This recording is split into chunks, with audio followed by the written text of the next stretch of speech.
Hey everyone, Raptor Spank here, and today we have Metacheck January 19th. This is the show where I look at the meta and talk about a couple of decks I find interesting. First, let's talk about, or give an update on Bilgewater Burn from last week's On the Grind episode. Since playing, we actually got a good update for once. Sorry about a couple of lackluster weeks in a row, but this time around I got at least 8 games in on Bilgewater Burn.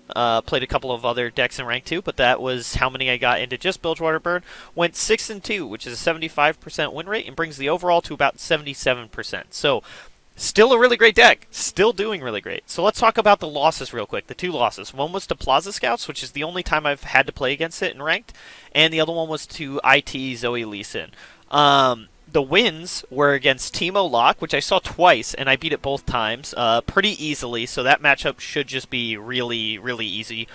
Though both times I had Jack the Winner, and Jack the Winner just dominates that matchup. So that's pretty easy. I had a game against Discard Aggro. That was really easy too, to be honest. It wasn't actually even close, which that's interesting. It's a small sample size, but that used to be a matchup that you were kind of unfavored into. So I don't know if that's still true, but it may be that what Discard Aggro has had to do to improve its standings in the whole meta has basically weakened it into the Bilgewater Burn matchup, because I outpaced them quickly, and it wasn't even close, to be quite frank. It was really, they just got run down fast. Other than that, I also beat NPz Ezreal Draven, and then a couple of random decks. I even played against a Freljord Poro Victor Vi, I think, Poro deck, which was with Freljord in it, or Freljord and Piltover, so that was really weird. I've never seen that one before, but that was a really neat deck. I also played against a kind of variant of the whole Freljord Overwhelm deck. It ran Draven, Trundle, or not, yeah, Draven, Trundle, and one of Sejuani, I'm guessing. I didn't know the exact split, but that's what my guess would be. So I played against that and won against that. So the losses, Plaza Scouts, I could definitely see that being a challenging matchup. I think we actually should be pretty decent into it, but I think they had something that went well for them. I think maybe my hand was kind of slow. I didn't have a lot of early aggression, and they may have had a lot. Not to mention they might have quick leveled an MF, but I can't really remember. That is typically a bad matchup for burn decks because of its go wide and big units. It's kind of difficult for them to deal with, so I could definitely see that being a matchup, but again, small sample size, hard to say. NPz Ezreal Draven, I almost won that game. I think I set my Twitch stream yesterday to keep the past broadcasts. If I didn't, I'll put it into, I'll include that in the highlights video that I'm hoping to get done this time around, because I actually did the stream from my own machine, so I have a local recording of it, and I can work off that. So hopefully that comes out. But you might be able to find it on Twitch. The very first game I played was against NPz Ezreal Draven, and I still almost won that game. And they had the flat perfect draw. We're talking double Sparklefly. We're talking turn 1 Zoe. We're talking the Lee Sin in the late game, which is what won them the game. We're talking about Eye of the Dragon with Dragonlings and buff spells for those. Guiding Touch, I think, that saved their life at some point. They literally had the stone cold perfect running. Oh, Mentor of Stones. How can I forget that? Literally, it was the perfect combo. Like, exactly what they wanted. And they actually played it pretty badly, to be quite frank. Not to be mean or anything, but they Mentor buffed a snake to kill my Misfortune instead of buffing Sparklefly, which allowed me to deal with their Sparkleflies for the most part. So that was just a bad play on their part, but they still won, because that is the perfect hand you could have. Overall, I'm 2-1 against the deck. And again, I almost won that, and they had the perfect hand. I think you are very favored into the deck, so if you are tired of Zoe Lee Sin, I think this is a very good deck to go with. Because they really have to get lucky to win, essentially, and you do not. You just have to play your deck and really run them down. That's the best you can hope for. It's just going as fast as you can into that matchup. So definitely think that's favored. Plaza Scouts I could see being a concern, and any real mid-range go widey deck. Stuff with life gain should be problematic to a certain degree, but again, if you can be faster than them, that might be all that matters. So that's where that deck's at. My overall thoughts on the meta, Zoe's a little bit annoying. There's a little bit too much Zoe going on right now, which is again why I was playing Bilgewater Burn, and why I'm still playing a lot of Bilgewater Burn, is that it's a good answer to Zoe decks. So if that's what you're looking for, just be prepared for Zoe. No matter what deck you're playing, and not even just Zoe, be prepared for Zoe Lee Sin. That's what I saw the most of. Most of the Zoe decks I saw were that. I saw some Zoe Plaza, with some other decks, but the big deck you're going to see is you're going to see Zoe Lee Sin. So have a plan for it. You don't necessarily have to be favored in the matchup, although that's highly advisable if you want to be grinding, is to play a deck that's going to be good in that matchup. You're going to see a lot of it, but just at least have a plan. Know what you're going to do, know what you're going to look for, and all that, because that's going to be a deck you're going to see, almost certainly. And I've seen a couple of aggro decks, stuff like Discard and all that, but it does seem to be a fairly mid-range heavy meta right now. I'm seeing a lot of Plaza scouts. I saw Freljord Overwhelm. I think I saw a Scargrounds deck at one point. I've seen Targon Plaza. There's a lot of mid-range out there right now. So just that's what you're probably going to see the most of, which normally would suggest that control is the better way to go. But with so much IT Zoe Lee Sin, that should be pretty strong into control. So it's not necessarily the best time to be playing control, but it kind of seems to suggest with how much mid-range decks are out there, and those are usually the thing that control does best against. So it might be worth looking into it, and I know I'm planning to try and see if I can find a control deck that could work in this environment. It seems a little unlikely again, but that's something to consider. That might be very, very strong going forward if it does stay so mid-range heavy. And like I said, there's still Ezreal Dravens out there a fair bit, which is kind of a tempo deck. It almost plays like the most controlling deck out there, but it really is a tempo deck. It's an aggro deck that comes combined with control. So that's out there. That's a deck worth looking into if that's your cup of tea. It's definitely still good. I've played it a little bit myself, not a ton, but I have played it. And we'll talk about that a little bit more in a bit, but yeah, it's a very mid-range heavy meta right now. Zoe's a bit of a problem, but again, it's not too bad. Go Hard's basically vanished. I haven't seen it. It's still a good deck to run. Honestly, I think people were just happy to drop it essentially, and that's why we're not seeing that much of it. But it's definitely still a good deck if you really like that deck. I still think you can definitely play it, and it should line up decently well against some of the other mid-range decks because a Pack Your Bags can be a board wipe against a lot of things like Plaza Scouts. So I could definitely see it still being good, even though the nerfs are pretty heavy for it. So let's talk a bit about the decks for this week. First off, we have Ezreal Draven Tempo, as I just mentioned. Changes to this deck, very, very few. Just trying to think off the top of my head, I think when I went to convert my list over, all I had to do was drop the 3 Static Shocks for 3 Ballistic Bots. Haven't played it a ton in Ranked. I love Ezreal, though, and I love Ezreal decks, and the Draven Ezreal deck has always been my favorite. In fact, it was the second episode of On the Grind I ever did was Ezreal Draven. I like its whole aggressive aspect, and the deck is still very, very good for that. And because of where the meta's at, it seems weird to not include Static Shock, but I think you are better with things like Tri-Beam instead, and just running stuff like Ballistic Bot that's going to put out a lot of damage quick, because one of the decks that this struggled against, or kind of archetypes that this deck could struggle against sometimes, was mid-range. Could be a bit problematic because things like Static Shock didn't line up well, whereas Tri-Beam lines up a lot better, and Ballistic Bot can pressure them a lot faster as well, which is another really good way to win the game, is essentially to just try to run them down with a lot of aggression. And Ballistic Bot combos with Ezreal really, really well, because even though it's still only going to get 1 point of damage, it's a free card that generates every turn that's going to deal damage to your opponent's Nexus. So including that with like a flipped Ezreal, it's just going to do a ton of damage. So it's a really good include to the deck, and it gives you blockers, which can buy you a lot of time against other things. It can pressure early because of how much damage it can put out fairly quickly with the tune, or augment, I mean. So it's a very, very strong card in addition to the deck, especially when you have stuff like Arachnoid Sentry to tap down blockers, essentially. So deck is in a great spot. Against aggro, you're really going to look to be the control deck. You don't want your late game pieces like Captain Farron. Draven should be good because you can just keep attacking with him, and they're probably not going to want to block, but even if they do, Draven should live, so you can still attack and block, so he's going to be good into aggro, but a lot of things you're going to want. It's like House Spider is phenomenal.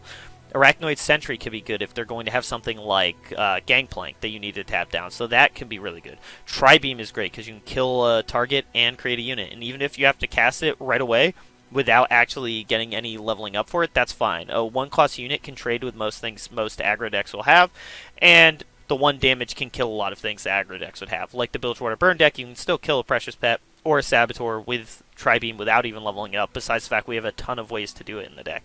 So that's really good. Scorched Earth over Noxian Guillotine. Prior to Cosmic Creations, we had swapped back to Noxian Guillotine with a lot of Ezreal decks, but Scorched Earth is still the better choice now, and why it's flipped back because of things like Plaza, Scargrounds, etc. On top of the fact that Star Spring could still be out there. It's a kind of fringe deck now, but it's still decent. So having an answer for that's really good, but also it's great into the mid-range matchup. If they have something big that you're going to have trouble dealing with, deal some damage to it, Scorched Earth to finish it off, can be really, really strong, especially if you run into like Scargrounds with Braum, for example. So deck's in a great spot for that. That's kind of what you're going to be looking for in the mid-range matchup. As I mentioned, you're kind of Tri-Beam, Thermogenic, Ravenous Flock can be strong too, Scorched Earth is good, Captain Farron should be really strong as a late game closer, and just stuff like House Spiders, Arachnoid Sentry is good for buying time to get to that point.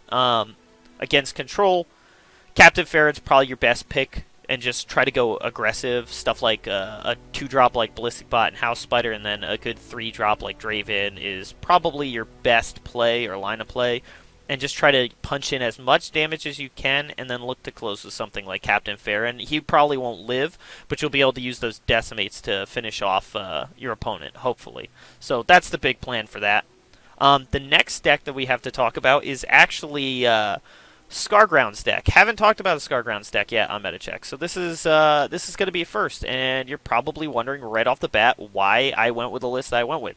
So first off, this is a modified version of Runeterra's list. He posted this about 16 to 17 days ago, I believe, on Lore Competitive subreddit. But he got to, I think it was top 16 in Masters with this list. And I've chosen to go with Targon over Noxus for a couple of reasons. First off, we have Hush for Lee Sin or Fiora. I hate losing to Fiora decks. I still think DI Fiora is really good right now. So that's something to consider, but more importantly, like I said, IT Zoe Lee Sin is really huge right now, so having an answer for that deck is really strong. So I love the ability to have Hush, and that's why I've actually one of the modifications I made was going to 3 Hushes.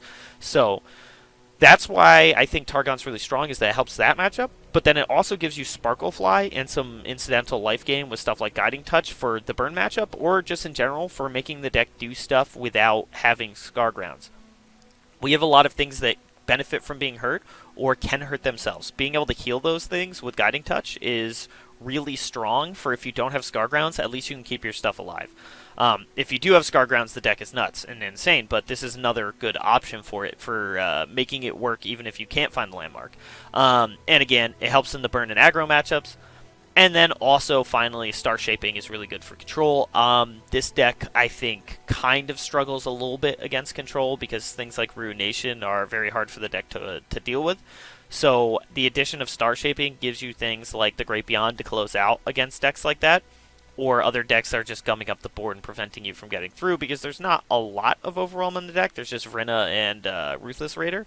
Though, again, Sparklefly adds that little bit of elusive, so that just kind of rounds out the deck and makes it a little bit more solid into a wider variety of matchups. So that's why I am showing you the Targon list here. I think it's probably the best version of the list. I think you can mess with it a little bit, but I think it gives you a little bit more than the Vladimir version does, because Vladimir's not going to start gaining life until the Vladimir comes down. So it just gives you a lot more. It's not as potent immediately, but it's a lot more versatile. So against aggro, as mentioned, you're going to look for things like Sparkfly. Ember Maiden can be fairly strong too. Healing spells like Guiding Touch, Star Shaping is good, but basically you just want that early curve. Stuff like Omen Hawk, and then Sparklefly is really good. If you can get Scargrounds down and you can take some damage on the Sparklefly to keep boosting it, that would be really, really good. Otherwise, just try to outvalue them on the board and keep your health as high as you can, and keep healing spells open. Against mid-range, you're going to want to do, like, this is where Scarground's going to be the best, but things like Braum or even Trundle that can grind out a bit are going to be solid. Stuff like Ember Maiden can be good if you've got the right stuff, like Scargrounds, to just keep grinding out their board slowly. Tarkaz similarly.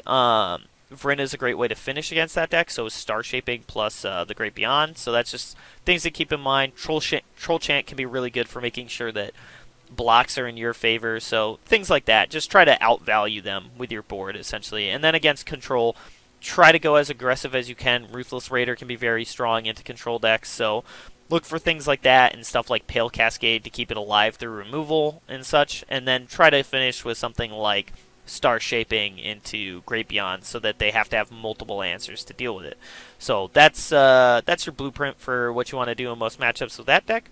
And finally, we have something a little bit neat for people who watched On the Grind last week. I tried my best to recreate a list we ran against. I've played with this list a little bit. It's a very neat take on a Plaza deck. I don't know exactly how competitive it is. I've mostly just played it in normal, so I can't really give you a good record on it, but it does seem to perform relatively well if you're looking for a new take on Plaza or you really want to run Riven. This is a decent deck for doing that. I've messed around with a couple of ideas. I know they were running Fleet Feather in the deck we played against, but I think Cithria is just better because we have the Grand Plaza for that, for getting Challenger. And yeah, you won't always get it, but we still have Quinn as well for Challenger, so you don't really need it, and you can be pretty aggressive without it. And that's what I like about this package. The thing I'm least sold on is the Iron Ballista. It's very aggressive, but I'm not sure that it's the best choice. Maybe replacing it with something else like Blinding Assault or something like that might be a slightly better option for the deck, but all in all, I just kind of try to be aggressive and strong kind of mid-rangey threat here. I ran Captain Farron originally, cut that, it was too expensive. The triple Cithria is a really strong late game, and there's just some decks that'll be faster than this, which is why I've included the Radiant Guardians. And the nice thing about a Plaza deck is it's pretty easy to get Radiant Guardian to Lifesteal and Tough by just using Challenger to force a block. The triple Relentless Pursuit means we can be very quick. I went with Ranger's Resolve over Sharpsight because of how go wide this deck can be with the House Spiders, so that's why I went with that, but it might be better to go Sharpsight instead for that. And then I like Single Combat as our other form of removal. And then just in general, this is a deck that should help level up your Quinn or level up your Riven super quickly while just presenting a really good board. I love House Spider Grand Plaza. I've talked about that many times on Metacheck. It's an awesome combo, really, really strong. And if you combine that with Ranger's Resolve, it can be really devastating. So this deck's just a nice little kind of aggro, kind of mid-rangey deck. Against aggro, like I said, you're going to probably want to just outvalue them, essentially. Look for things like House Spider, Quinn for the double bodies, Radiant Guardians really strong as a late game, so look for that kind of stuff. Ranger's Resolve can be very good for making sure you keep your blockers while they lose their units, so look for things like that. Definitely the more early plays you have, the better, though, so things like Cithria would be a good idea. Against mid-range, that's kind of where you want to try to be a little more aggressive, I would say, because it's pretty hard for us to really outvalue them in the late game. The best we can do is probably Riven and fast leveling her / Blade of Exiled, because then she can kind of run down the opponent, but otherwise we're going to have a little bit of trouble there, so you're just going to want to outvalue them. Things like Iron Ballista should be good, Grenadier should be good. Using Bright Steel Protector to get a free attack is good. House Spider should be strong. If you can land Grand Plaza and then start building your board, that's also really, really good. It's almost better at that point to save House Spider for following the Grand Plaza turn, your first attack with it, because that can force 2 of their biggest blockers away to clear the way for your attack. So that's really strong. So look for something like that. Against control, just try to run them down. Be as fast as you can. Try to get a nice Relentless Pursuit turn off, something like that. Don't worry about leveling your champions. It's probably not going to happen. Grizzled Ranger will be really strong because if they kill it, you still get something out of it. And Grand Plaza also really good if you're expecting damage-based removal because that can get it past a lot of those things. So that's what you're looking for in that matchup, and those are the decks for this week. So thanks for watching the video. There's a link for all 3 of these decks in the description below if you want to try them out yourself. And if you enjoyed the video, leave a like, comment below, and subscribe for more videos just like it.